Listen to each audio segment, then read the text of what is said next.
Okay, first, integrity is doing the right thing even when no one is watching. That's a big part of our compliance game. Now, let's do another one of these things. So we walk into this picture. How many faces do you all see?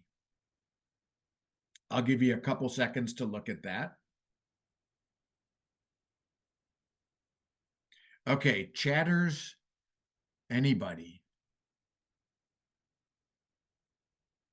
12. DF, Dan French, good job, you're close. Lauren Grosso, okay, sorry, I shouldn't be saying your name. So anyway, we got 1, we got a 12, and the answer is actually pretty good job. The answer is 13. Here's the faces. So here, here, here. Look at that quickly.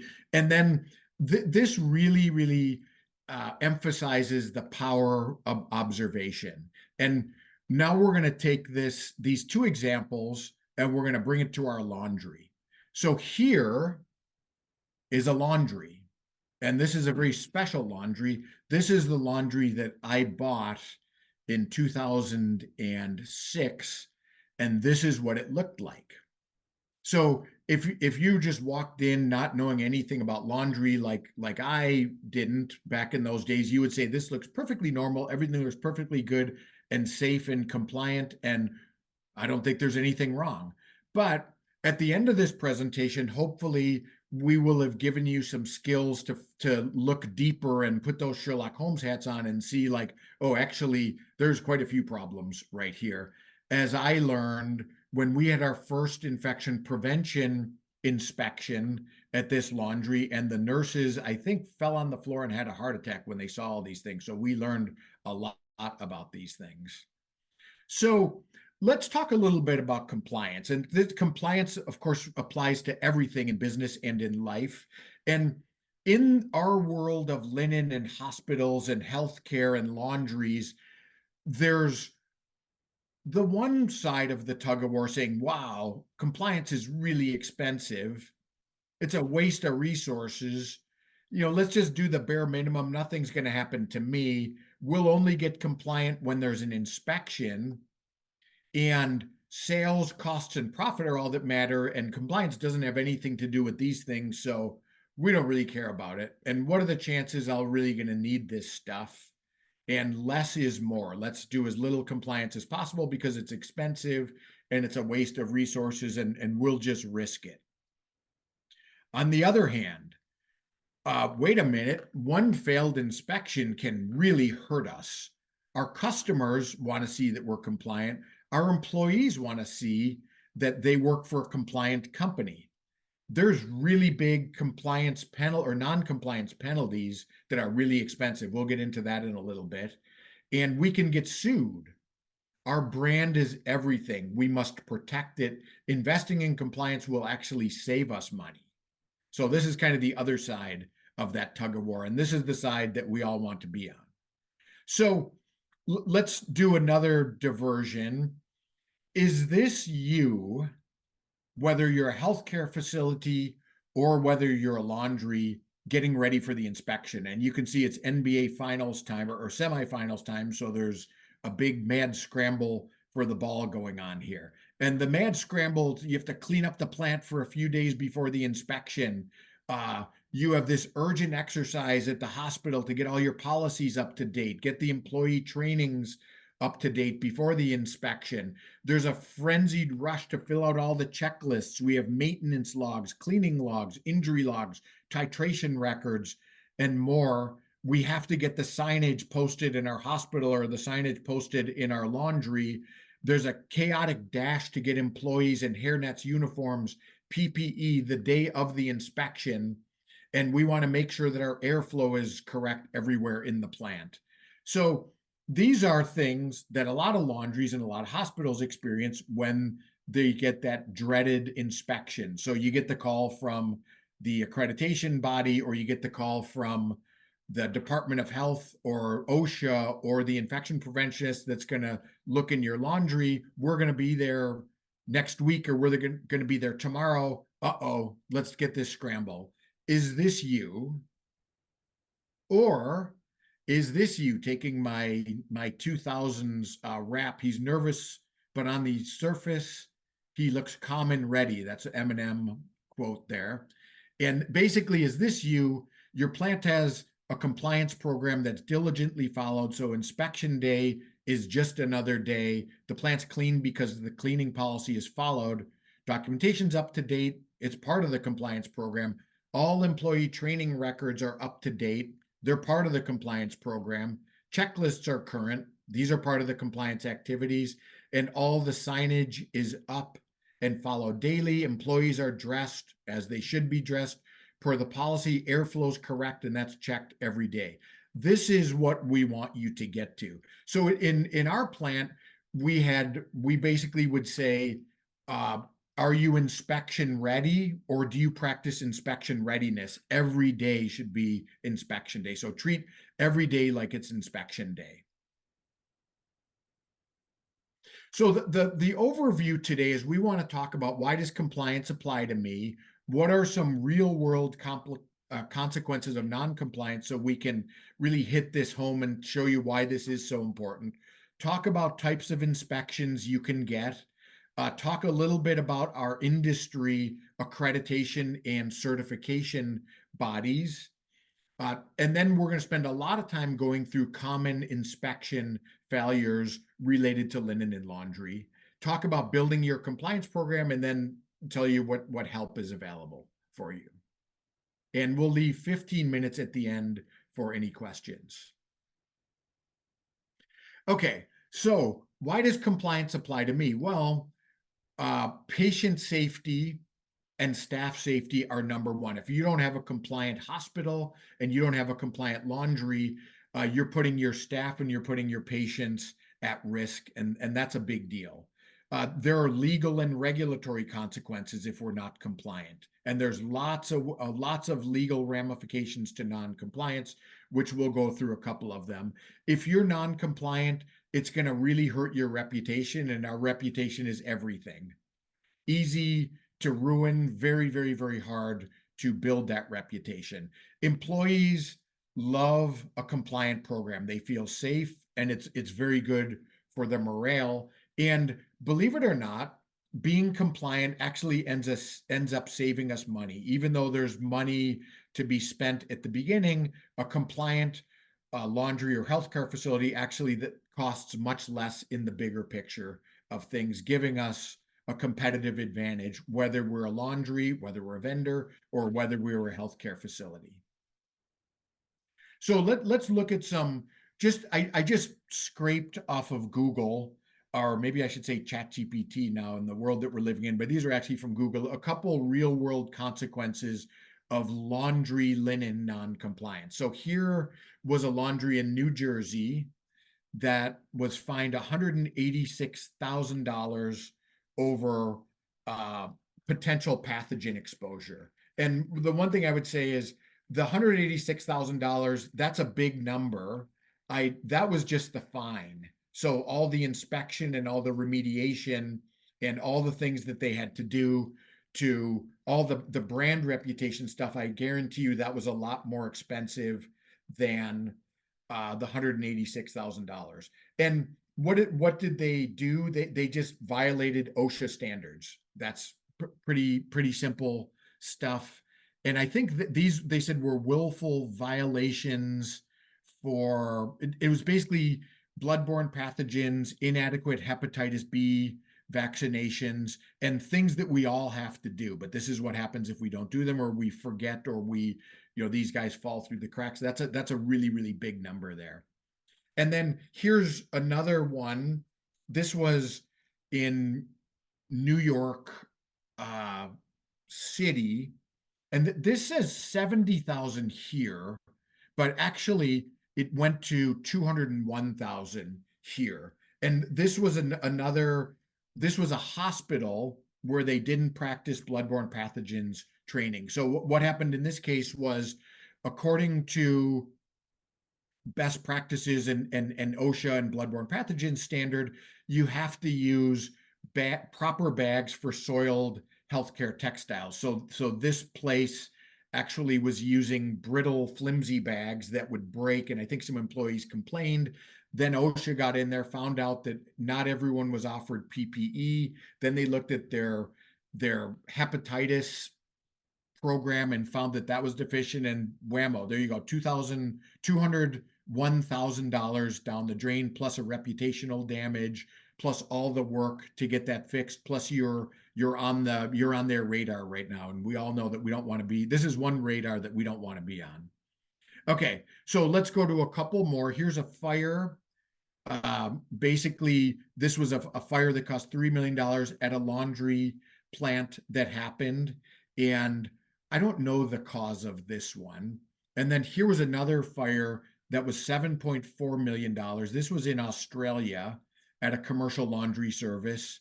And I don't know if there's anyone from Australia on the call right now, but this came down to improperly stored soiled textiles, and it caused spontaneous combustion, and boom, there you go, $7.4 million or 10 million Australian dollars for that guy. So this is fire non-compliance.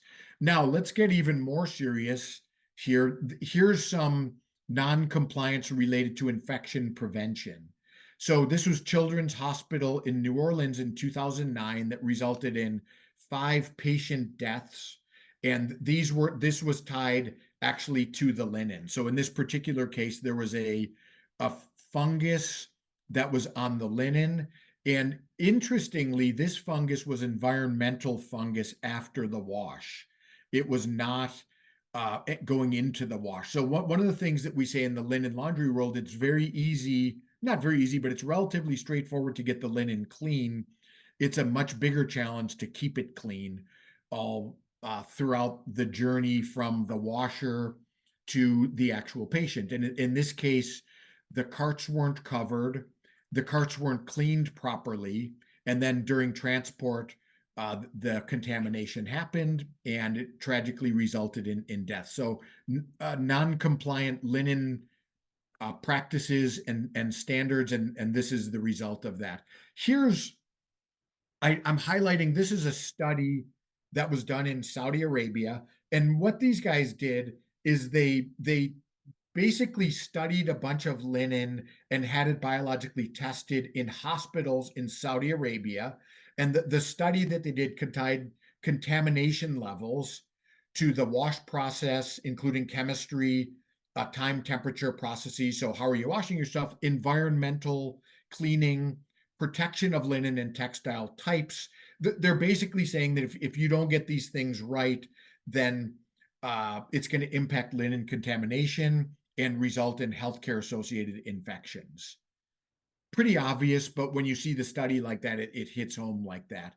And then here's my last infection prevention one. This is a hospital in Hong Kong, a teaching hospital, zygomycosis fungal infection, the same thing from the New Orleans one, from 6 patients at this Queen Mary Hospital in Hong Kong. And then the researchers found shocking levels of bacteria in the linen. And then they determined, when they traced it back, there were suboptimal conditions of washing, drying, and storage contributing to the massive linen contamination.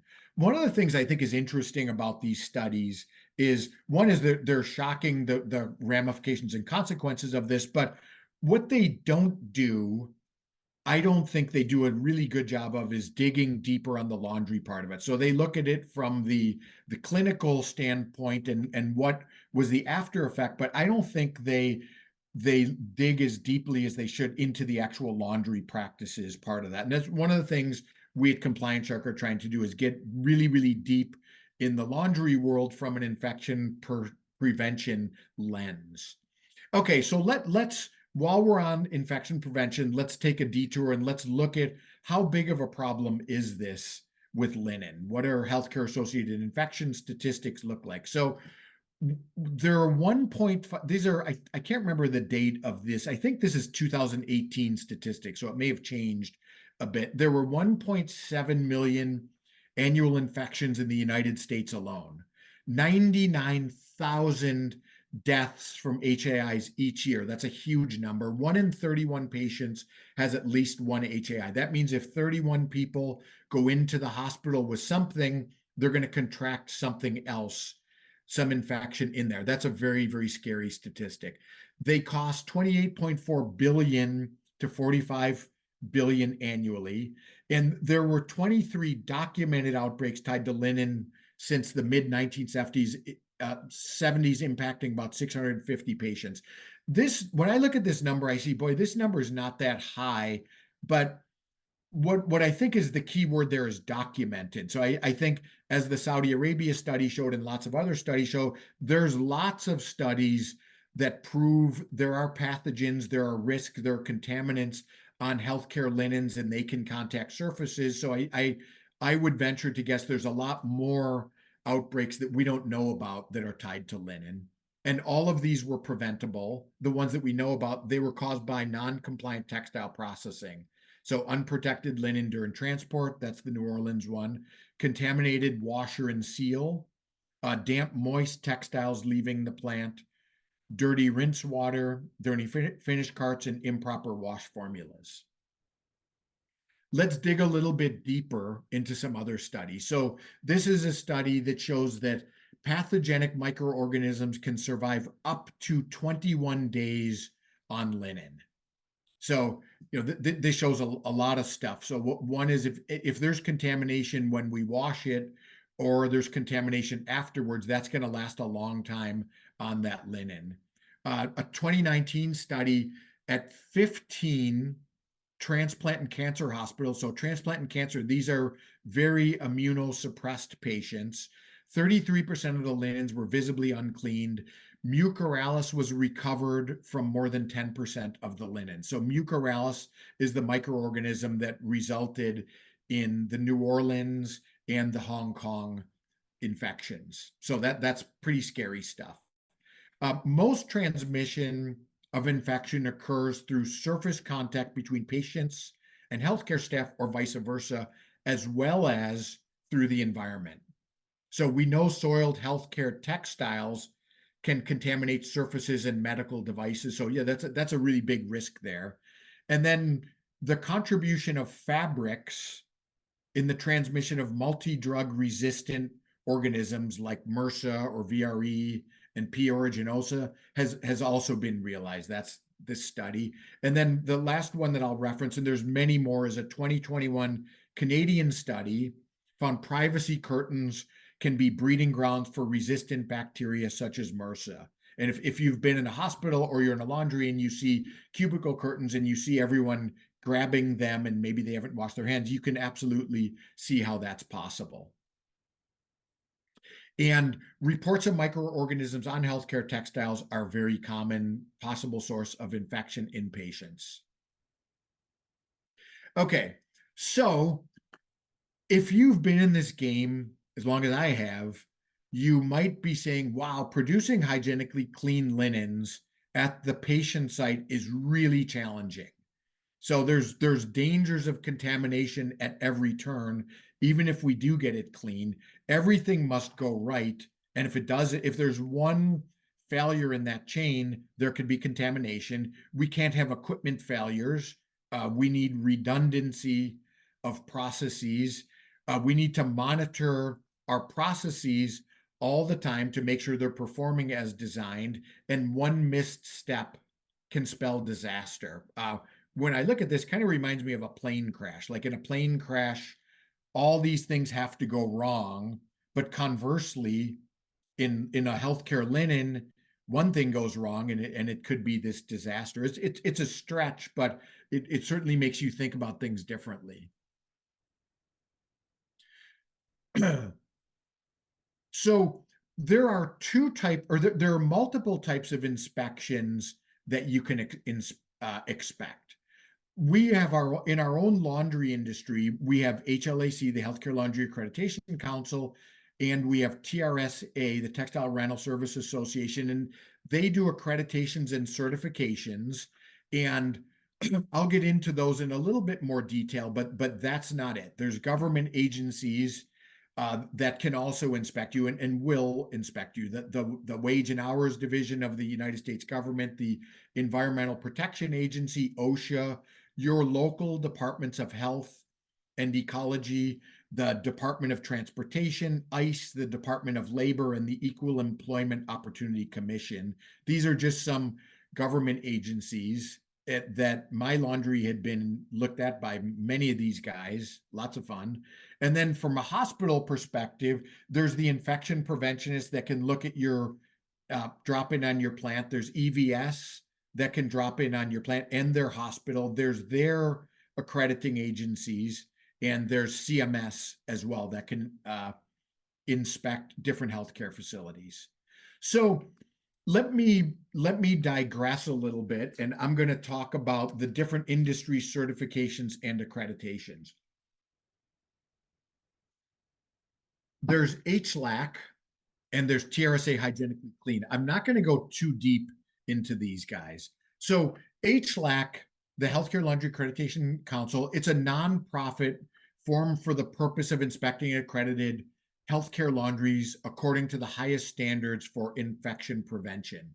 HLAC has it's a totally voluntary program, and they put together standards and then they actually do the inspections. And what are the standards from? The standards are from best practices, government organizations, other industry organizations, hospital standards, AAMI standards, FDA, CDC, OSHA, places like that. HLAC kind of bundled these guys all up together and said, this is what's important for laundry.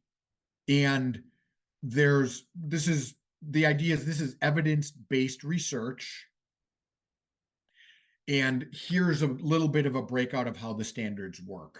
So there's basic considerations of kind of the infrastructure and training and those things in your laundry. Then there's actually how do you process textiles. There's a surgical pack room part. If you have surgical textiles that you're either packaging or sterilizing. Then there's new parts for testing and validation of processes. That's with the 2023 version. And there's also a best practices section. So HLAC standards, while they touch on employee safety and plant safety stuff, they're really focused on hygienically clean linen and infection prevention. Okay, and this is an accreditation. So accreditation means it's very process focused, and it's HLAC is going to look at your processes, and then based on if you have good processes that you've determined, they're going to accredit you or not accredit you. And if there's good processes, then we can safely say that, oh, we're going to produce clean linen every time. So then there's TRSA Hygienically Clean certification. So this is a program by the Textile Rental Service Association, and this is also an audit inspection program. And I think the big difference here is that the hygienically clean standard and inspections are much more outcome focused, to the point where in order to pass these things, you actually have to have your linen tested and sent away to a lab. So HLAC, more processed. Let's look at all the processes to produce clean linen.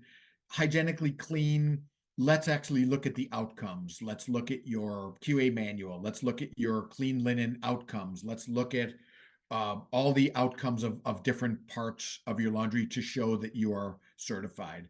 And there's a 54-point audit that confirms your facility's dedication to best management practices per the hygienically clean standard. The manuals is a big focal point of this.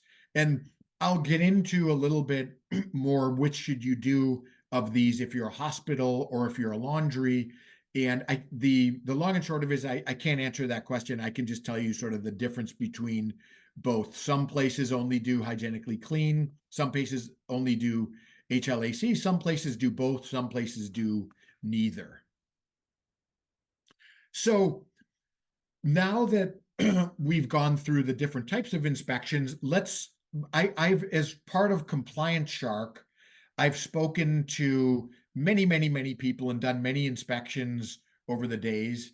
And I've spoke to the TRSA inspectors, the HLAC inspectors, based on our compliance shark engagements, the infection prevention community, and the environmental services community.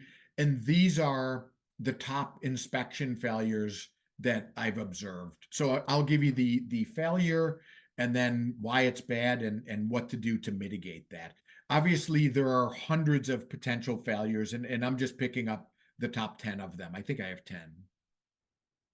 Okay, so let's do another mindset adjustment. It's the little details that are vital. Little things make big things happen. That's John Wooden, the great UCLA basketball coach that won, I think, 10 or 12 NCAA championships. Big deal. And then it's not what you look at that matters, it's what you see, from our friend Henry David Thoreau. Okay, so first of all, what are some general failures that we see a lot? Well, one that we always see is incorrect documentation. And what does this look like? Well, it's a you don't have a QA manual based on standards or best management practices. Uh, your training is either incomplete or not up to date. Manuals and policies, we see this a lot where maybe you have them, but they're not updated. Or I see this a lot. It would be a facility with multiple laundries, and their manuals and policies apply to the wrong facility. So there's a facility in Alabama, and then there's one in Los Angeles, and the Los Angeles one has the Alabama policies from 2003 or something like that. I actually have seen that one, which is kind of funny. It's very important that we not only have the correct documentation, but the documentation is part of us doing business. There's training that's updated all the time, or yearly where required. There's signatures of that training. The the different things are signed, or things are changed regularly. These QA documents are living, breathing manuals. It's not just one thing that you have for inspection day, but it's something that should be part of your organization's DNA and active DNA. So why is this a problem? Well, compliance needs a playbook. So if you don't have a playbook in the form of correct documentation, then you're going to be non-compliant. So the fix for this is pretty simple. Get help from an expert team. Do a documentation assessment, which is quite easy to do. Create and modify and correct your documentation, and then establish a program where these are being reviewed regularly for compliance. Okay, next one is, who can tell me what's going on with this one? Okay, this is just overall plant cleanliness. So I can't tell you how many times I've been into a plant, and if you walk into a plant for an inspection, or you walk into a hospital in an inspection, and you see lint and clutter and dust and garbage and oil and grease, rags and tape and things like that, it's kind of game over. So it's impossible to be compliant. It's impossible to be clean. It's impossible to be professional if you have a mess in your plant or in your hospital. Pretty obvious, but I would say that is the most obvious thing. If you want to fail an inspection, have a dirty plant. Or if you want your inspection to get off on the right foot, have a clean plant. And how do you do that? You need policies for cleaning, you need training, you need proof of execution. What does proof of execution mean? That means checklists or sign-off sheets showing that people are actually going through the policies regularly. You need process monitoring to measure microbial load on surfaces and water and air and linen, just to make sure you're doing things right. And you might even need to change the layout if it's too cluttered in there. Okay, this is a really, really big one for hospitals. So we go into the hospital, and there's cubicle curtains separating the different patients. And I have a funny cartoon there. The patient in the next bed's highly infectious. Thank God for these curtains. And what is the clinician doing? He's grabbing the curtain right there. So and his hands could be dirty. So the issue with this is It's not so much that cubicle curtains are hard to clean. Cubicle curtains are actually pretty easy to clean. The bigger issue is there's not a managed cubicle curtain cleaning program in the hospital. So, cubicle curtains are high touch surfaces. We know from our studies these can transmit healthcare associated pathogens. Numerous studies have identified different microorganisms, pathogenic microorganisms that are on hospital curtains. So put two and two together, this spells infections in hospitals. And if there's not a managed cubicle curtain cleaning program, then that increases the risk of HAIs. So what's the answer to this? The answer to this is you need to establish a cubicle curtain cleaning policies. That means the ability to track each curtain in your facility, see when it was cleaned, see how many times it's been cleaned, and see how old it is, maybe. And you need an actual policy to do that. And to do that is it's kind of a logistical nightmare if you're the hospital. But fortunately, many laundries can do this, and there's pretty good management programs. I know Linen Master has this program called, or it's a module called Curtain Master. And what Curtain Master does is it basically facilitates that entire cubicle curtain management process, and it automates it so that you can get the reports that you need and determine what curtains have to be cleaned when and changed when. So I would strongly advise hospitals to revamp or explore your cubicle curtain program and make sure that those are being cleaned regularly and tracked regularly, because that is a big potential problem. Okay, next one. What do we see here? Wow, that's a mess. Looks like my unclean place before. Pretty simple, is unclean finished linen. So by this, I mean the linen out of the washer is not clean. And by not clean, we mean it failed our biological hygienically clean tests, or it's just visibly dirty, which is a really simple way to tell if your wash process is good or bad.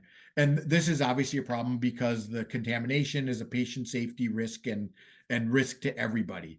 So how do we fix this? The linen coming out of your wash is not clean. What could it be? Well, if you've been in a modern healthcare laundry, this looks like a really, really complicated problem. We have all these sophisticated computerized automation with fancy screens. We have all these, pumps and valves and drains and chemicals and steam heat coming in and water coming in. How will you ever get to the bottom of why this linen's not clean? And what I always would say in our laundry is, even though there's all this sophisticated equipment, getting linen clean is pretty straightforward. It requires four things. It requires heat, it requires agitation or mechanical action, like whether it's a washboard or whether it's, falling on the washer extractor. It requires chemistry to get the pH high or get the pH low, chemistry to disinfect, chemistry maybe to soften, and then it requires time. So if you have these four things in the right doses, the linen's going to get cleaned every single time. So if it's not getting cleaned, now it's time to one of those things is not happening. So, I don't want to spend the whole day determining how to find bad wash formulas, but it could be bad wash formulas. So bring in your chemical provider. It could be underloading or overloading the equipment. So you're not getting the right chemistry and you're not getting the right mechanical action or agitation. There could be equipment failures. Maybe a valve is stuck open. Maybe your water's dirty. Maybe your washer's dirty. Maybe the sort is incorrect. So maybe you're sorting highly grossly soiled textiles in with light soil wash formula, so they're not getting clean. Or maybe your chemicals are bad. There's a million different things that could go wrong in this. But I think if we just focus on, hey, it's one or more of these four factors that I talked about, you're going to find it every time. And if you can't find it, then I would say get help from specialists. Your chemical provider can be good. A consulting company like Compliance Shark can help with that. And there's plenty of other experts out there that can help you do that. But once you do find that, correct the root cause, modify the policies, training, proof of execution that you're doing this the whole time, and then monitor those processes every time. The best method that I know for process monitoring of linen out of the washer, anybody want to guess?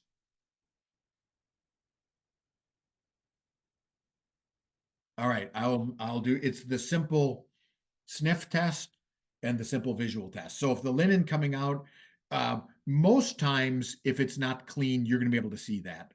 And I think that sniff test and that uh, visual test is a pretty good way to find problems early. But then want to be super sure, we want to do biological testing, not with every load, but on demand and when we need to do that. Okay, next one. Anybody know what this is? This is an air handler in a laundry. And what we see here a ton of times, is we see incorrect physical functional separation because there's no positive airflow from the clean to the dirty.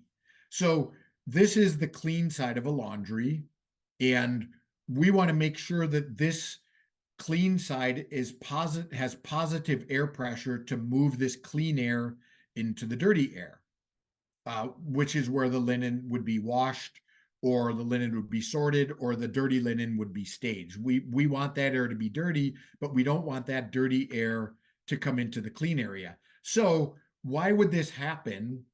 And it could be a lot of things. The things that I've seen cause this are, one, pretty simple. The air handler is not strong enough. So just need to invest in a stronger air mover. Two, the bay doors are open.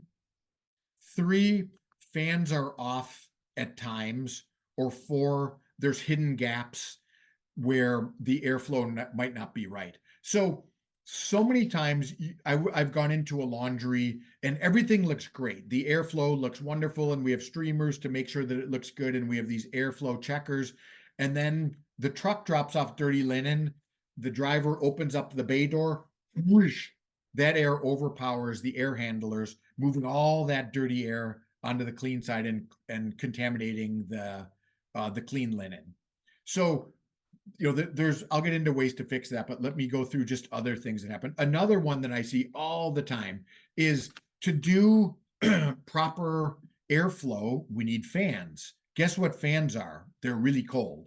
And in the winter time, very often in the sort area, uh, what we see is the sorters or the finishers get really, really, really cold, and then someone goes up and turns off the air handler because they're too cold. And then there goes your airflow. Now your dirty air is mixing with your clean air, putting the linen at risk.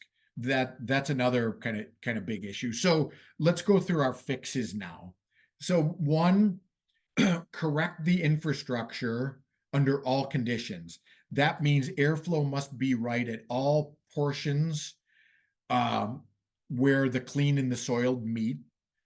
That means that the air handlers must be powerful enough, even with bay doors open, to handle that. And another thing we can do is just correct infrastructure. Just add a wall maybe, or add some dividers between the different areas. Um, what we did in our laundry, which was very successful for that bay door-ish area, is we just put big heavy plastic strips down, so that even when the bay door was open, that air would not come in there. And then to make sure employees don't turn off the air handlers, just hide those things, or make it so that only a manager or a maintenance person can actually turn those guys down, or turn those guys off. We also need to do process monitoring on our airflow. So a good way to do that is several times a day. I would say no less than twice a day, but preferably more like 4 times a day or every hour. Check your airflow with streamers or with airflow checking devices, because improper airflow is a big deal if that goes bad. Okay, next one. This is our old friend picture again here. Now, there's lots and lots of issues wrong here, but I'm going to pick out a pretty big one here. And this is a what we call a small wash deck or a conventional wash deck. So there's not a tunnel washer here.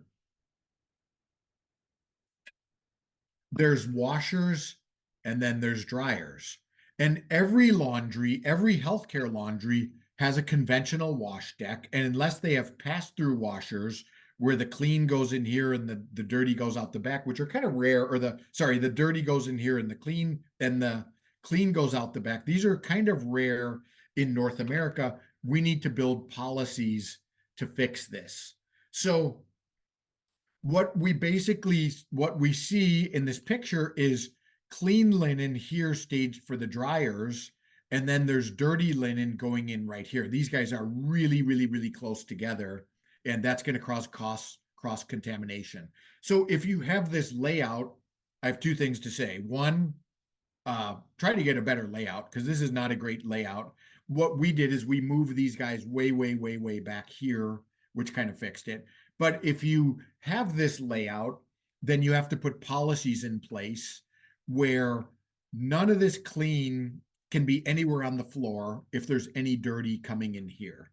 And then you have to have training on those policies and make sure that they're being executed. But this is something that I see all the time on the conventional wash deck, is that cross contamination there.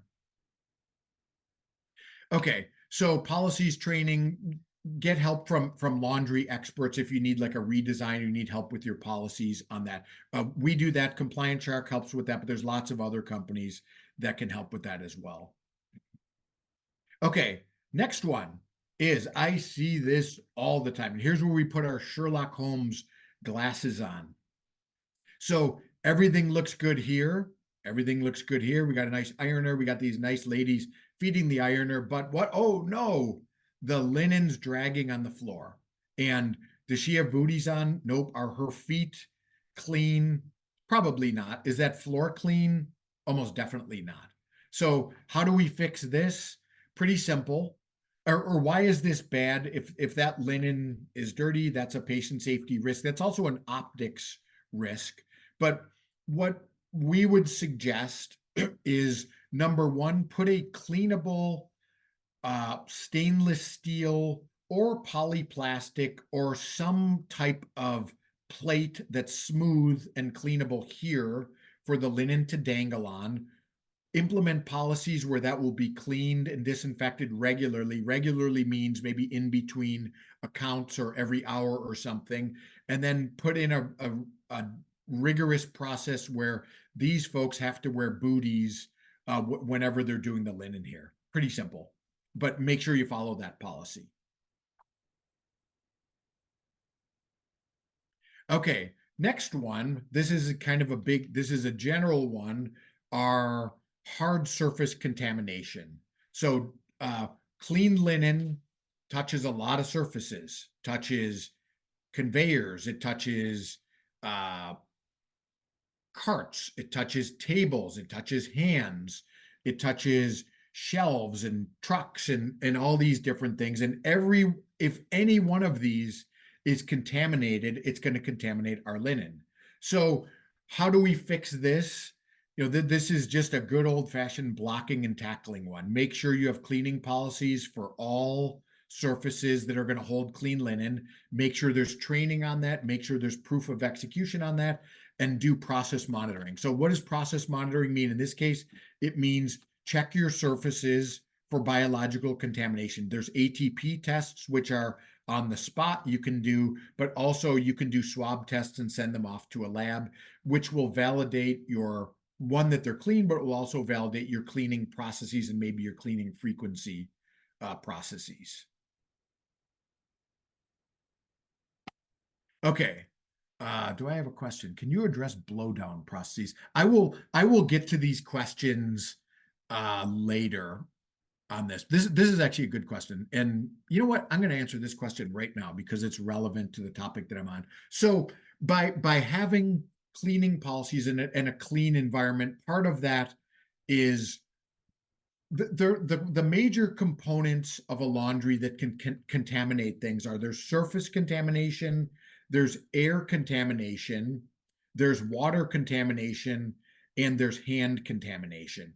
So when we look at surface contamination, where do dirty surfaces come from? They come from dirty things. Lint is a great example of that. So a plant that's not blown down properly is going to drip lint onto the clean surfaces. But also dirty hands are going to contaminate surfaces, and maybe dirty water is going to contaminate surfaces.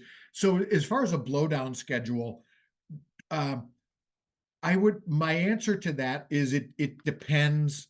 Famous consultant answer. It depends on the area. So certain areas where there's frequent linen exposure, like shelves or machines or conveyors or feeders or folders, you want those things blown out every hour, or maybe not every hour, but several times a day. Certain other environmental ones up, maybe rafters up top, or areas that don't get lint very often, those guys can be less frequent, maybe every 2 weeks. Certain other surfaces, maybe your surface over the ironer or over dryers or over things that generate a lot of lint, you want to do those guys every day. So the answer is the cleaning or the blowdown polishes should be such that they protect the integrity of your environment on the clean side enough to do that and have that monitored. If that's every hour, that's every hour. If that's every 2 weeks, that's every 2 weeks. But you need to validate what is right. We can't answer that. That's a laundry by laundry decision on what is frequently enough. And then there's different methods of accomplishing that. So I know there's different lint scrubbers or air scrubbers that people can use. We used to have a person actually walking around with a vacuum the whole time they were finishing, just vacuuming up machines and conveyors in those really high linty areas. Okay, these are dryers. Everybody knows that, in an array for a tunnel washer. Now, why do we show these things?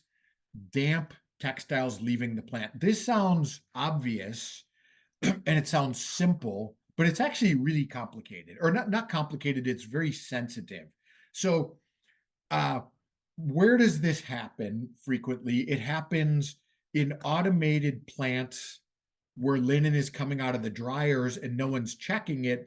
Maybe the dryer was overloaded a little bit, or maybe the dryer flame wasn't as good, or maybe the airflow wasn't as good, or maybe the filters weren't cleaned out. That could result in moist textiles leaving the plant. And if no one notices that, that's a huge issue, because we all know that uh, contaminants and pathogens and bacteria and fungi and viruses love warm, moist environments. So when we wrap those textiles up and they're still moist and they're still warm, microorganisms love that environment.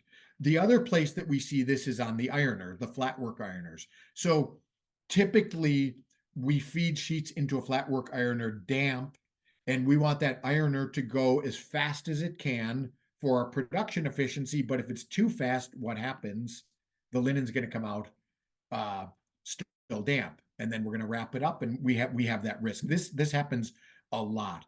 To fix this, I suggest one is put a process in place where you're regularly checking, and by regularly I mean like every 5 minutes you're checking the dampness of the textiles, both coming out of the machines and also at cart loading time. That's very important to do that, to make sure that those are always the right level of dryness. And the reason I say so frequently is because things change so quickly in a laundry. The temperature changes outside, lint filters get clogged, the ironer, the boiler's temperature drops, or the dryer flame is not what it used to be. There's a million different variables that can impact the drying. So we want to be on top of that if something bad happens right away.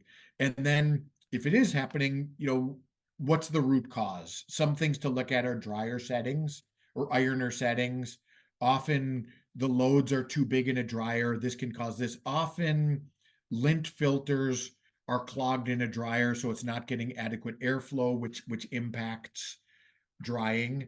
Often, very often, in fact, I think this is the most often when I've seen, it's simply a case of the environment is cooler at a certain time. So therefore, uh, it requires more heat to dry the textiles. So I can't tell you how many times, it's December where we used to be in Washington State, and then we have a freeze, and then all of a sudden all the sheets are coming out damp, and it's simple. It's just because the ambient or the air temperature outside the ironers is much cooler, so that they're going in there cooler and not drying as much. But correct the root cause, modify the policies, training, my famous proof of execution, and my double famous process monitoring to prevent that. Okay. Here, this is a big one. This is a linen clean truck. This is a linen clean truck. We can see these are nice and protected. We can see these guys they're not secured yet, but they will be secured. I'm going to tell one funny story, and I'll try to be fast because it's a really funny story. So, in transportation, like transporting clean textiles and dirty textiles, very, very, very important. One of the most important things is to secure the loads in the cart. And typically we have straps like this, and then they attach to the wall slats here, and they tie this in. When I was a rookie laundry owner, I decided to go on the truck, and I was delivering a 19 cart load to a hospital. And every time I would stop, I would hear bang, bang, bang. And if any of you have ever seen that show, The Walking Dead, it was right during the Walking Dead series. So I thought there might have been some zombies in my truck because I was doing a night run, and it scared the heck out of me. And I pulled over into a vacant parking spot, like in those scary movies. And I opened the door to the laundry, and I didn't see any zombies, but I did see all the linen spilled over the floor because I hadn't secured them. So don't do that. But it was a good lesson learned. So, but more seriously, unprotected clean linen during transport is also a very big deal. So the linen must be protected. The linen must be separated from dirty linen. Interesting point that many people get confused with. You can transport dirty textiles and clean textiles in the same truck, but if you do that, you have to protect the clean textiles. So they must be covered, and the dirty textiles must be covered. The truck must be disinfected, and you want to put a barrier in between the clean and the dirty stuff so they never can commingle and they never can cross contaminate. But operationally, it's very expensive if you have to make a run 3 hours away to pick up the dirty and then make another run 3 hours away to get the clean. That's really hard to do. So we want to have policies and infrastructure where we can carry those guys together, but we need to be very, very diligent in protecting that clean linen. Make sure the dirty linen from the hospital is in bags, and those bags are robust and sturdy enough, unlike that one hospital that had the flimsy ones and they got the OSHA fine. But also that's for the staff of your drivers and your sorters. That's very, very, very important. And realize that a lot of those infections, especially the New Orleans one, resulted from this process not being compliant right here. Okay, so how do we fix this? Assess all risk areas, including where there's potential contamination, and make sure the linen's protected at all stages, right up to the patient use. So that's actually a very important point. The laundry's job does not end when it comes out of the washer. The job doesn't end when it goes on the truck. The job does not end when it goes into the linen room. The job does not end when it goes up to the linen closet. The job ends when that piece of linen is on the patient. And from, if let's say here's a scenario, there's clean linen in the linen room, and then it's brought up to the 8th floor, which is, I don't know, the surgery floor, and it's put in the closet, and it's all the good handling processes and hand hygiene and all that are handled. Everything's great. The linen was cleaned. and then someone brings it from the linen closet into the patient room, and that person didn't wash their hands and they touch dirty linen with it, nothing matters. Nothing that you've done to protect that matters. You've ruined the entire thing, and now that linen's at risk. So we need to be diligent over the entire cycle, from the sort, or from delivering the clean or the dirty, to the sort, to the wash, to the dry, to the finish, to the folding, to the stacking, to the transportation, to the loading dock, to the linen room, to the linen closet, to the linen room, to the patient. All those things have to have the integrity that protects that. Kind of scary when you look at it that way. Okay, here's a great one, is garments on the workers who handle linen. So if these are dirty, or this person has dirty hands, or they're not wearing sleeves and those sleeves are dirty, guess what we're doing? So we're contaminating that linen. We've had that problem in our laundries, kind of a hard one to solve, but we found it. The fix for this: ensure clean employee uniforms always. uh, Develop and modify clean linen handling policies. So we don't want to be carrying linen and dragging it all over our legs and our uniforms and all that. And we want to keep it away from our bodies where possible and handle it uh, as little as possible. And then we want to train our employees in this, and then prove that they've had the training, and then monitor that linen as well and monitor those processes. Okay, I'm going to buzz through these, but they're kind of important. Other inspection failures: OSHA, lockout, tagout. That means when a machine, whether it's a conveyor, a dryer, a washer, an ironer, or compressor, is being worked on, lock it out so that can't be energized by anyone. Bloodborne pathogens training. Make sure your employees that handle soiled, contaminated textiles have that training. Make sure they're trained in proper PPE. Make sure they have their hepatitis shots. Make sure that's documented. Make sure that they're wearing gloves, and there's a sharps program. And I won't go through all that, but that's a really, really big one in there. Machine guards, electrical safety, kind of lockout, tag out. Slips, trips, and falls, easy. Wet floors. Use slip resistant surfaces and laundry equipment, doesn't have trip hazards. Fire safety, I'll get into a little bit later. Lack of employee training, education, non-compliant record keeping. These are all OSHA inspections that we see quite a bit. Okay, totally shifting gears. Immigration. I don't want to spend too much time on this, but we all have to fill out I-9s for our workers, whether we're in a laundry or whether in a hospital, and we can get audited for that. And if that's not compliant, it's a very, very, very ugly process. Trust me, you don't want to go through that. So make sure your I-9 program is good and compliant. Department of Labor, Equal Opportunity, Employment Opportunity Commission, Wage Hour Division. So our failure to follow labor laws, wage and hour violations, typically that's around rest periods and breaks, and oftentimes around overtime. Make sure these are documented, employees are trained, and they're followed. Discrimination, harassment, retaliation, and inadequate record keeping. If you have a perfect compliance program, or if you perfectly follow the right standards, but you don't have good records, you're going to fail the inspection. So it's very, very important that if it's not documented, it's not done, even if you're really doing it.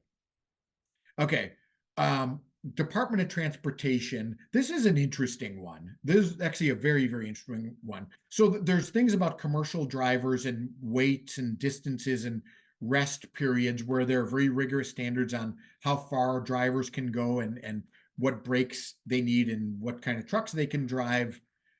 Drug and alcohol testing. These things are pretty obvious. There's not a lot of surprises there, although you have to have them. They're very important to have. But the hazardous material transportation, that's an interesting one. That's an interesting one because we in the healthcare world often deal with hazardous materials that get transported, oftentimes unknowingly. And what am I talking about? So if you're a laundry and you get a vial of fentanyl in the sort, or if you're a laundry and you get some chemotherapy drugs in the sort, or you get a body part in the sort, God forbid, I hope that doesn't happen. You're not allowed to, unless you have special licenses to transport these things, you're not allowed to transport these things. So it's very important that you have policies to handle these situations. And you probably want a hazardous materials company to work with to handle those inevitable situations when this happens. So, you probably have a company, you'd want a company that handles your sharps or your pharmaceutical waste or your uh, medical instruments or body parts or something, but you're not allowed to transport those things back. So very important that we have a really stringent, rigorous policy around those hazardous materials that are part of our healthcare world that we're going to get in the laundry and we're going to get in the hospital. Okay, fire safety. These are pretty obvious. Blocked, obstructed exits, improper storage of flammable materials. We saw that in the Australian fire. Lack of documented fire safety training around fire extinguishers or escape routes, faulty fire suppression systems, missing or inadequate fire extinguishers, or non-compliance with building codes and regulations. We saw the results of that from our two fires earlier. Okay, now it's time for a fun game. So I want everyone to open up your chat window, and I'm going to give you a hint here. Now you're all experts in finding compliance issues. So I want you to find 13 violations here. I found 13 of them in here. That's where I'm helping you by telling you how many there are. So open up your chat window and tell me everything that you're seeing wrong, and then I'll give you the answers after I get some good answers here.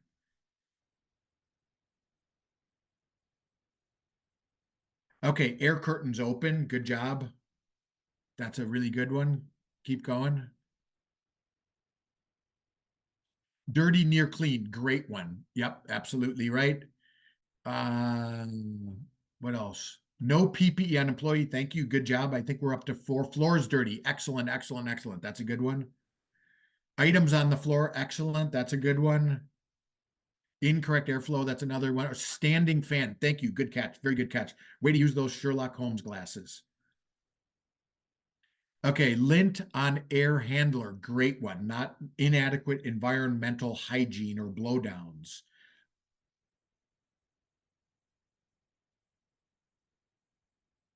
No signage going into soil area. Excellent, excellent, excellent. That's a good policy one.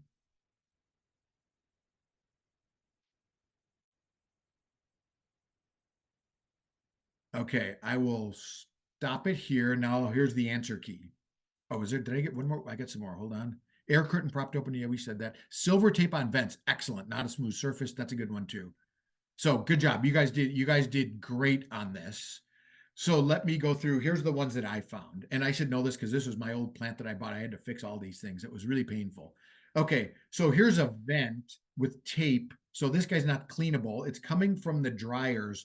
It's not sealed, and it's right above clean linen. Big no-no. Okay, so we have the tape, and then we have the gaps here, and we just have the fact that this is over clean linen. Open curtains. This is the maintenance room. That's a big no-no. This is my measurement between the clean and the dirty.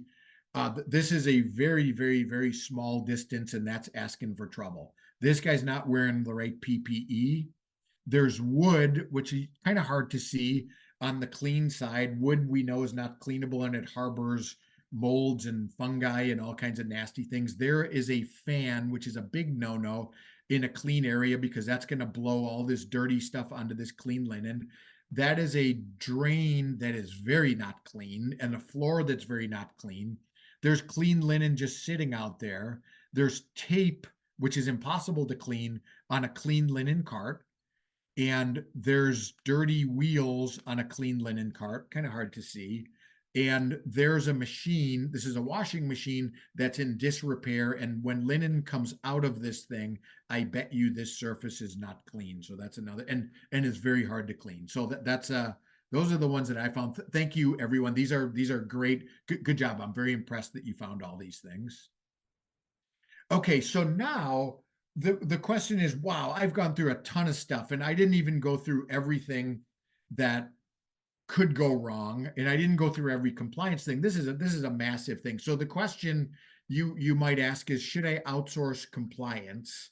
And I can't say yes or no because it totally depends on the situation, the budget, the resources, and all that stuff. But I can say some of the advantages to bringing in an outsider for compliance is, one is, if you have someone who specializes in that, they're probably going to be pretty good at it and give you an external perspective that maybe you don't see. Sometimes we have those blinders on in our own facility where we see it every day. So there's things that we miss, and an external person can just focus on just compliance.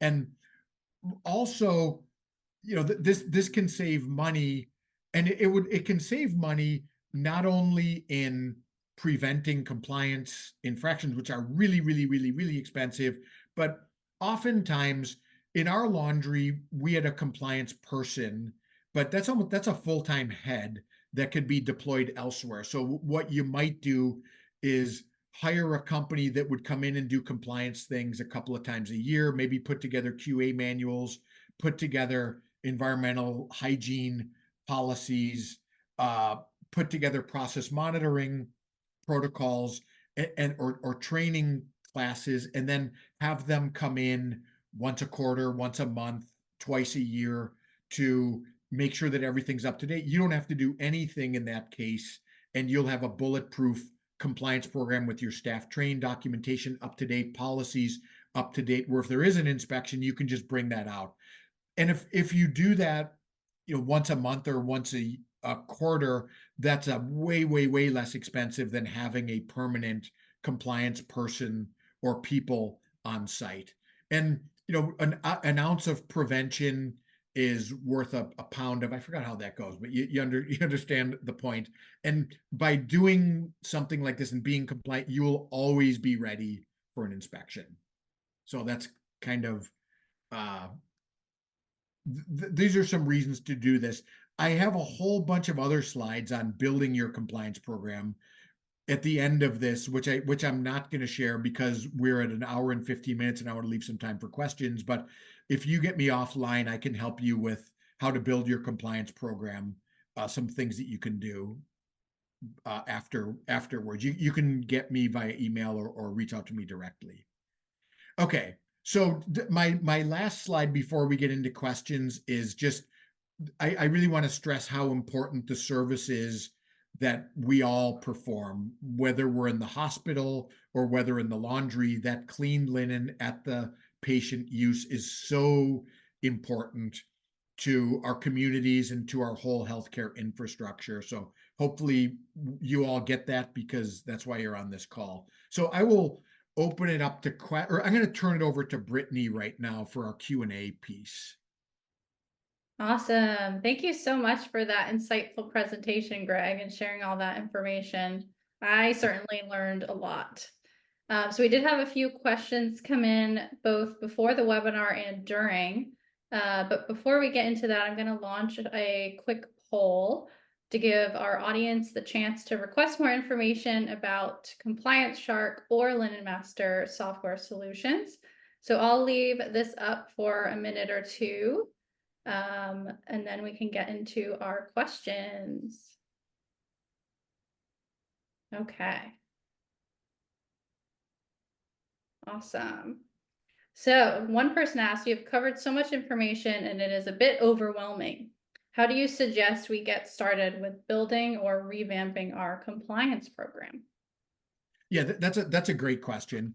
And you're right. This is overwhelming. There's so much material, and we can't possibly go through an entire compliance program in an hour and a half webinar. So I think the first thing to do would be to have an assessment of your facility's compliance. So I think it really makes sense in these cases to bring in an outsider and do a mock inspection or a mock compliance inspection, and then figure out where you are based on that. And then based on that, you can put together a compliance plan to get yourselves compliant with internally or externally, however. But the first step is to just understand where you are, and you'll learn so much with that, quick 1 day process or a couple hour process. So great question though.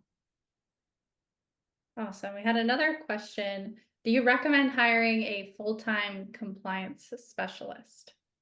Yeah, I went through that a little bit, and it does depend on your facility. So if your facility is big enough and you can justify that, it might make sense to do that. But if your facility is also very big, many companies are going to outsource this role. And the reason for that is when you're inspected, it can be a really big advantage to have an expert on your team that deals with inspectors every day, that knows the questions that they're going to ask, knows what things they're going to look for.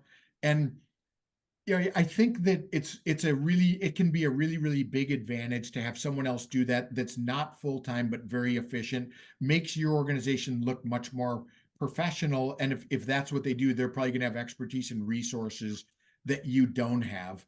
One caveat I would say is you definitely want this person to be closely tied to your facility, to an operations director, an HR director, or something like that. But I think it often makes sense to bring in outside. If I were doing this again, I would use outsiders to help with this much more than we did, especially to get it off the ground when it's a little bit more intensive to get it built, but then when you're ongoing, it's not nearly as intensive when you're just keeping it updated. Great. Okay. Another person asked, do you recommend biological testing and how do we do this?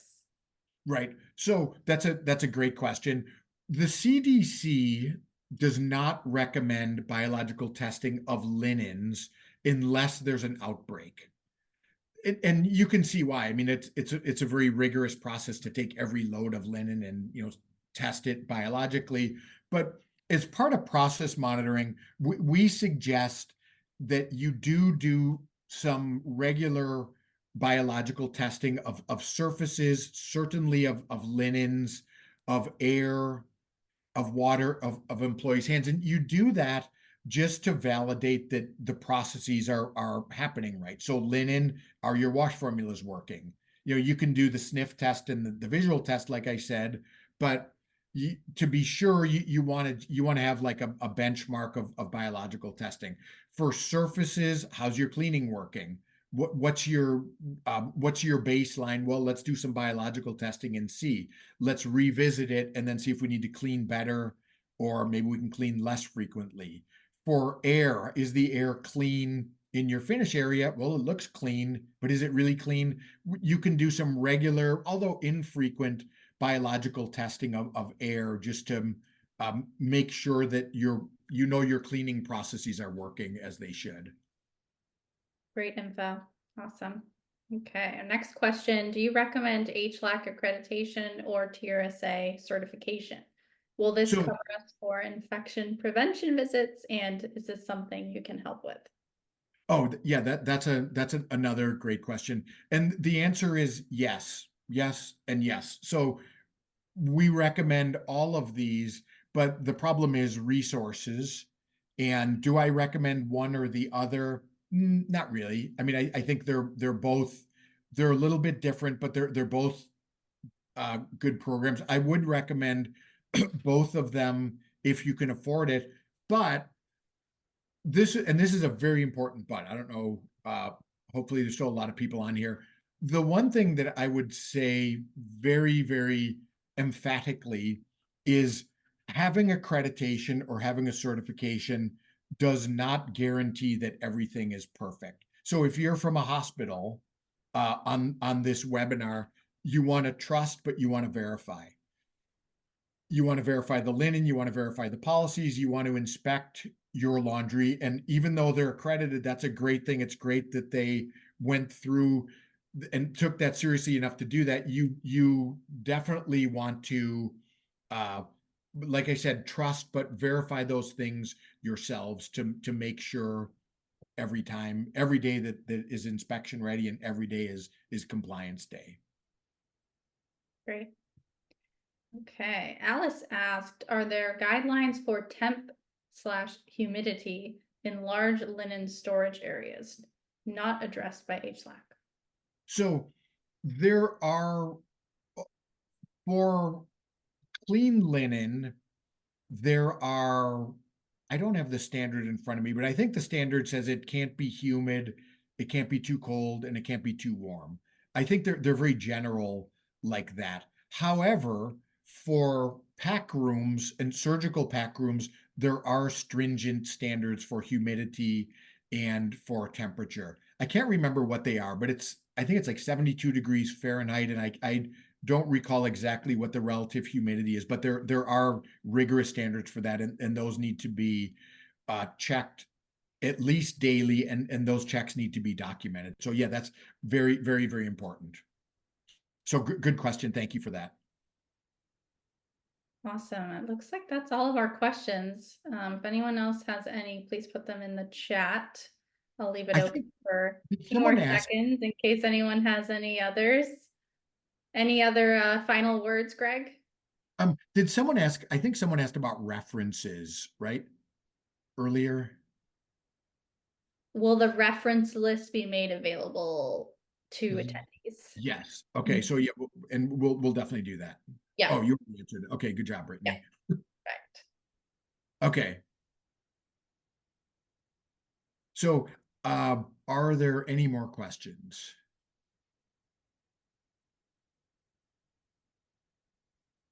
It looks like that might be it. All right. Well, thank you Okay. again, Greg. This has been super insightful.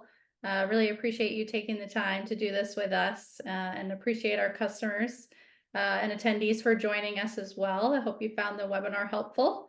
Hope everyone has a great rest of their day. Okay. Thank you, everyone. Thank you, Brittany, and thank you, Lynn and Master, for the opportunity to host this session. Take care.